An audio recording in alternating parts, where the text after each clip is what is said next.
Dear students, I am Prabhavati SN.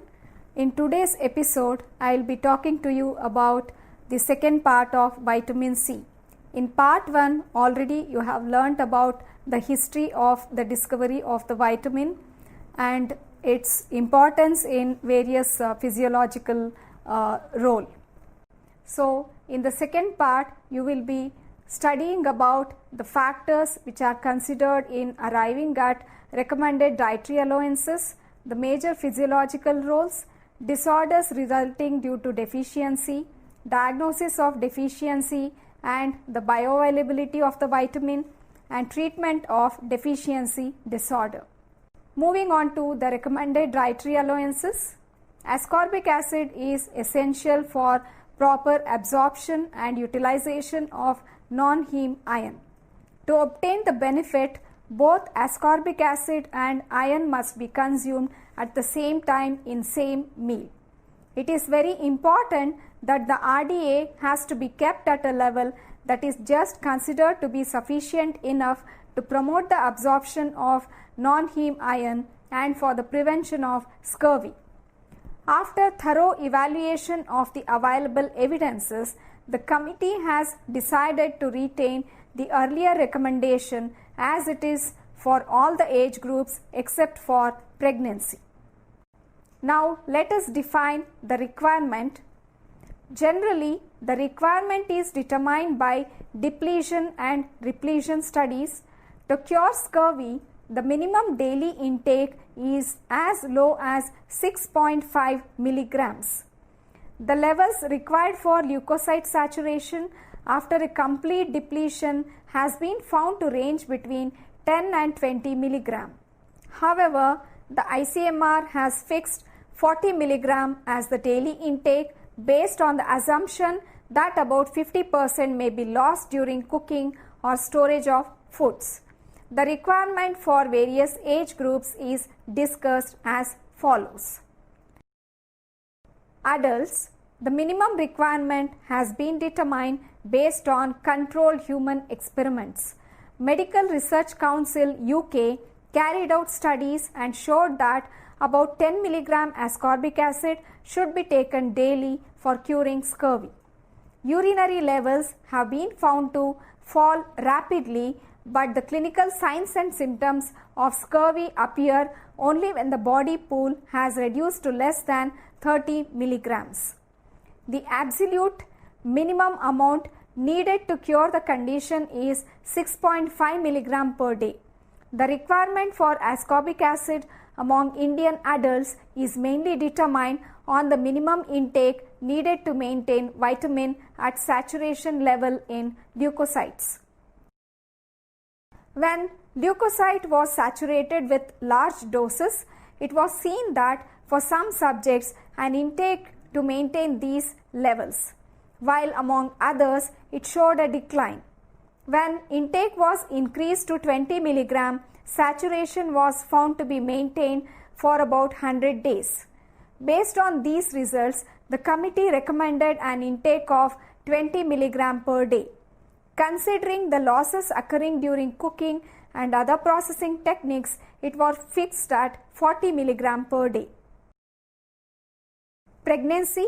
No recent data is available to indicate that ascorbic acid requirement should be increased during pregnancy.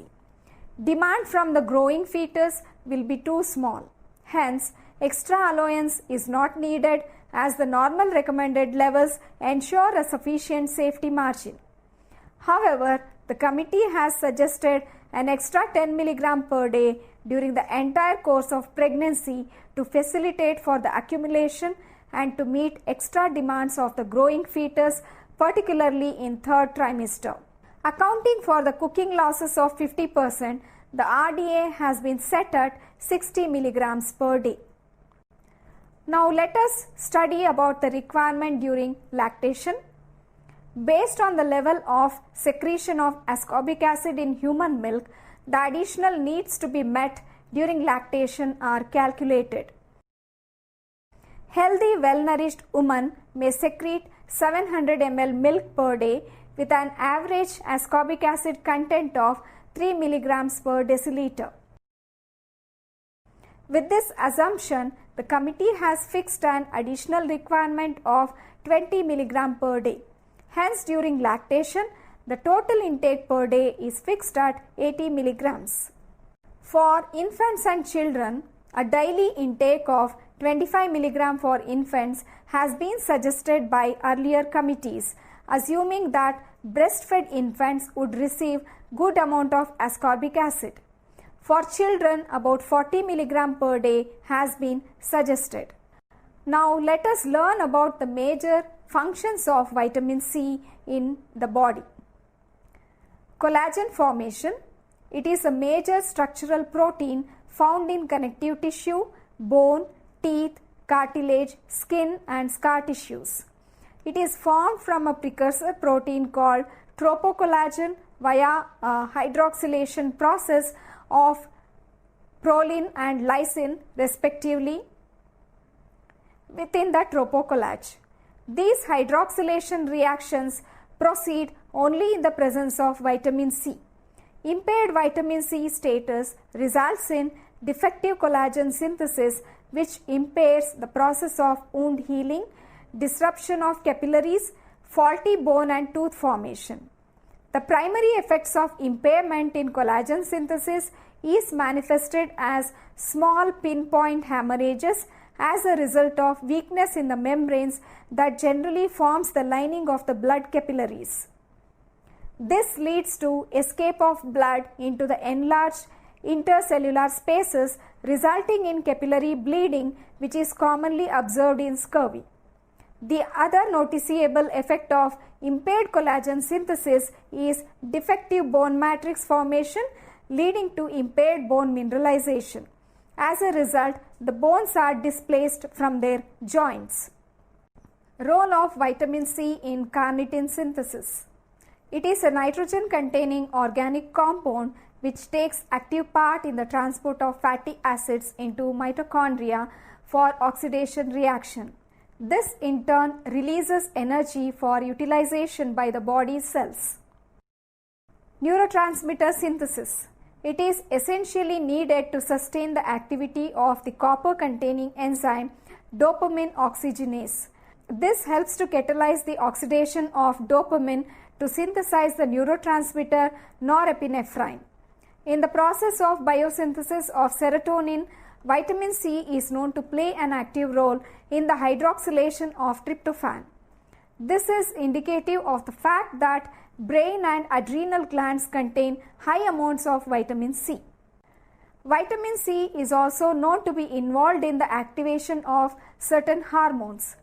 Several hormone releasing factors are produced as precursors, which needs to undergo enzymatic modification in order to activate them. Hormones such as bombacin, calcitonin, gastrin, oxytocin, thyrotropin, corticotropin, vasopressin and growth hormone releasing factors are essentially dependent on vitamin C for their activation. Under stress conditions, high levels of ascorbic acid are known to be present in adrenal glands. In the synthesis of corticosteroid hormones, vitamin C is needed for the hydroxylation reactions. Vitamin C is also known to take part in cellular respiration. It is known to play a vital role in the electron transport chain.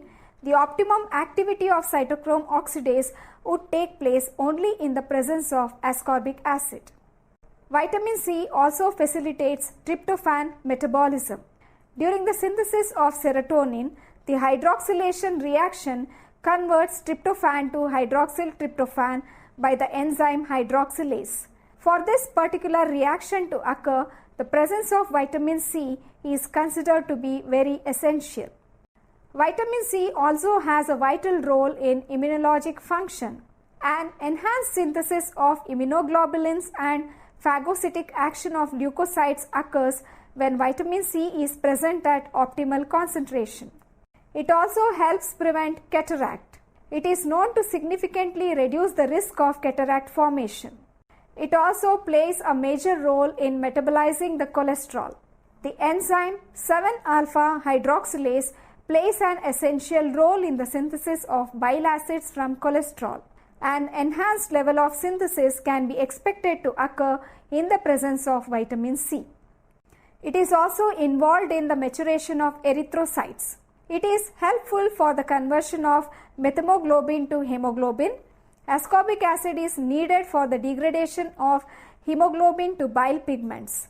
Along with tetrahydrofolic acid, ascorbic acid also is involved in the maturation of erythrocytes.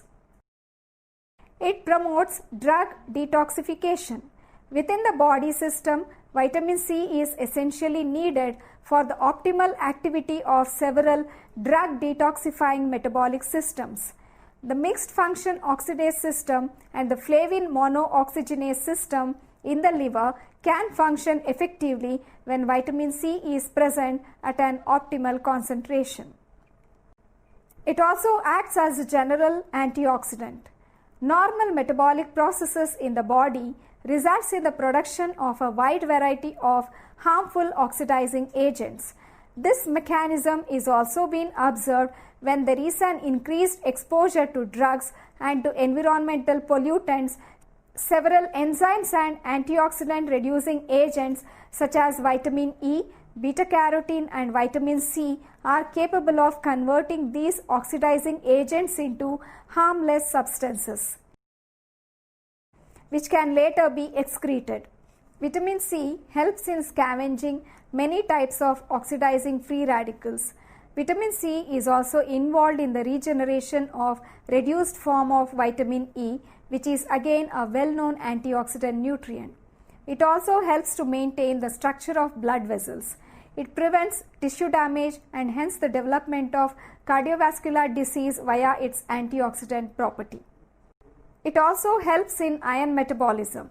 It acts as a reducing agent which helps to keep ferric ions in ferrous form and facilitates optimal absorption. Vitamin C is capable of forming soluble complexes with ferric ions, which is beneficial for preserving iron solubility at duodenal region under alkaline pH.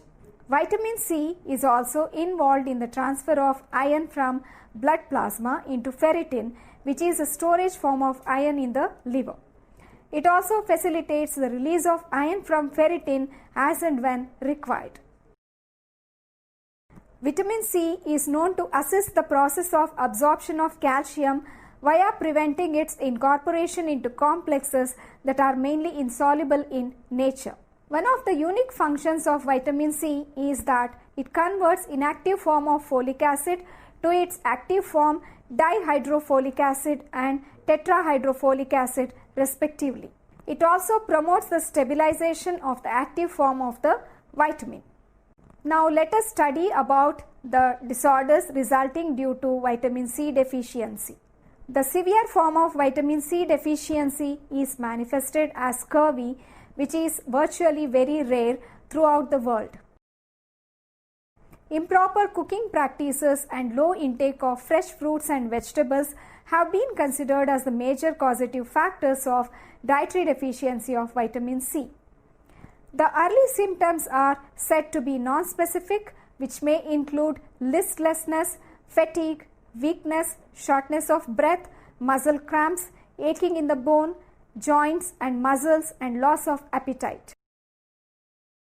Adult scurvy is characterized by swan neck or corkscrew deformity of the hairs during the early stages. Scurvy is generally characterized by gingivitis, petechiae, arthralgia, depression, postural hypotension, and inability to perform strenuous work. Delayed wound healing is also seen due to lack of synthesis of connective tissues. Hemorrhages can result in anemia. Pinpoint hemorrhages have been said to occur when total vitamin C reserves fall below 300 milligrams. Now let us discuss about the effect of vitamin C deficiency among infants. Firstly, it causes tender bones. This condition is very evident in the legs. Due to this, the leg may assume the typical frog-like position. Occurrence of petechial hemorrhages. The bursting of capillaries due to its brittleness gives rise to the formation of red and purple spots over the body. Gingivitis. It is a condition in which the gums have a tendency to bleed due to spongy swellings in the mucous membrane. Delayed wound healing. Failure of the cells to deposit collagen fibrils on the wound surface results in delayed wound healing. Cessation of bone growth. The bone growth is restricted. In epiphysis, the cells continue to proliferate but without a new matrix between the cells. As a result, bones are susceptible to fracture easily due to defective ossification.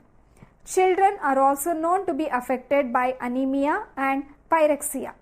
Having studied about the deficiency disorder, it is very important to know about its diagnostic criteria.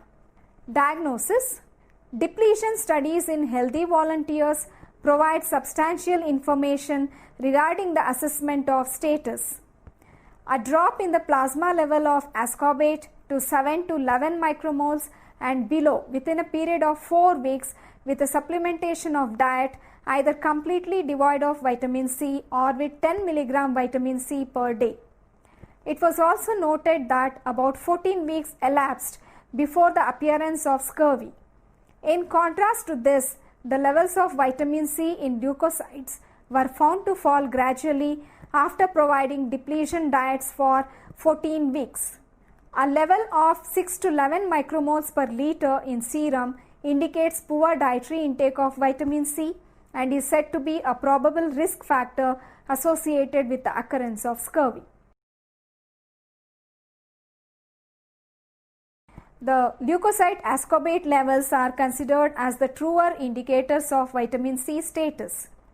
The total concentration of vitamin C in WBC is proposed to be a better reflection of tissue stores of vitamin C. Plasma values less than 11.4 micromoles per liter indicates the risk of developing deficiency. Further, a level below 6 micromoles per liter is indicative of high risk. Currently, ascorbate levels are being measured using colorimetry or liquid chromatography. The tissue ascorbate availability can be measured by leukocyte ascorbate concentration and are thought to provide more accurate reflections of the available tissue reserves. Concentration greater than 86 micromoles per 100 ml WBC is said to be associated with normal status. Below 40 micromoles per 100 ml is indicative of depletion. The most preferred assay would be the plasma ascorbate concentration. Since vitamin C can be obtained from only the limited sources, it is important to know its bioavailability. Bioavailability can be defined as the proportion of nutrient that has been absorbed by the intestine, in turn which is available for various metabolic processes within the body. Studies on animal models have demonstrated an enhanced uptake into adrenals and spleen when flavonoid-rich juice or a purified plant flavonoid was present in the diet. Pharmacokinetic study in guinea pigs demonstrated that there was about 148% increase in the overall concentration when a citrus fruit media was used. A delayed plasma vitamin C uptake was noted with respect to citrus fruit as against rapid uptake demonstrated by the synthetic vitamin C. Human studies have provided considerable evidences on the extent of bioavailability. Among patients with scurvy, the plasma levels were found not to increase when only synthetic vitamin C was supplemented. A gradual improvement was noticed when vitamin C was given in the form of lemon juice. Recently, it has also been demonstrated that a greater relative uptake was noted in human skeletal muscle in comparison to leukocytes. Vitamin C provided as a supplement would require about 2 hours to reach maximum plasma concentration after being ingested.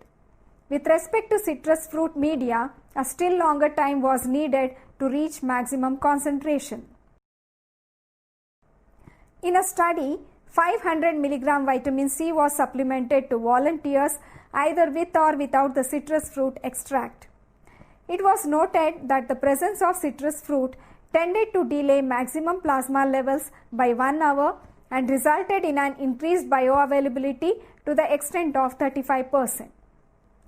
The 24-hour urinary vitamin C excretion was found to be increased in participants who were pre-saturated with vitamin C. On the other hand, a decreased excretion was recorded in not saturated participants. This is suggestive of the fact that the baseline vitamin C status of an individual is the major determinant affecting the comparative bioavailability. The bioavailability from tablet formulations has also been investigated. As per the results, it can be said that a dose of up to 2000 mg per day are considered to be safe for consumption. But pharmacokinetic studies have revealed that when intake exceeds 200 mg per day, it tends to reduce the rate of relative bioavailability.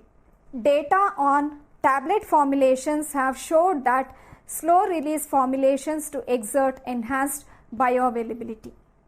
Next, let us learn about the treatment of scurvy.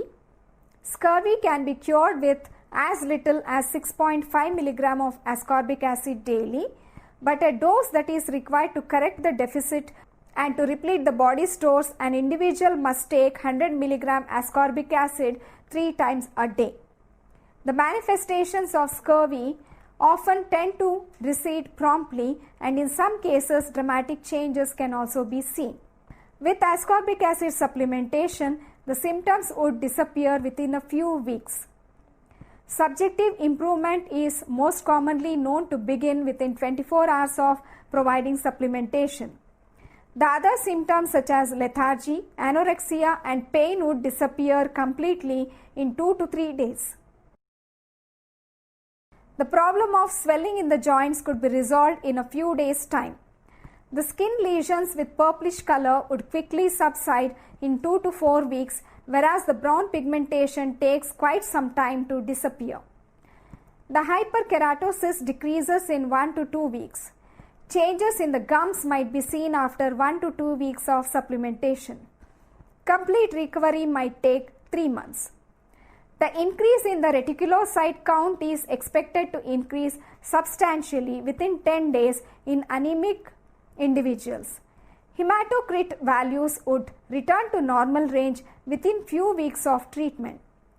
For maintaining normal vitamin C pool in the body, it is important to include vitamin C rich natural foods like fruits and vegetables in the daily diet. Fruits like guava, orange, lemon, sweet lime should be consumed in abundant amount. Now let us conclude today's episode. Vitamin C is one of the most essential nutrient. Though it is needed in small quantities, it has been credited to play a wide variety of physiological functions. The basic function of vitamin C is to promote the synthesis of collagen.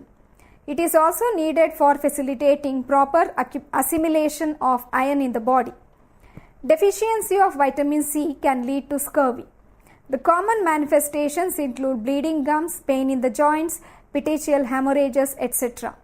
The condition can be very efficiently treated by providing vitamin C supplements. As a long-term measure, it is suggested to consume vitamin C-rich sources such as citrus fruits and other fresh vegetables for preventing the occurrence of vitamin C deficiency.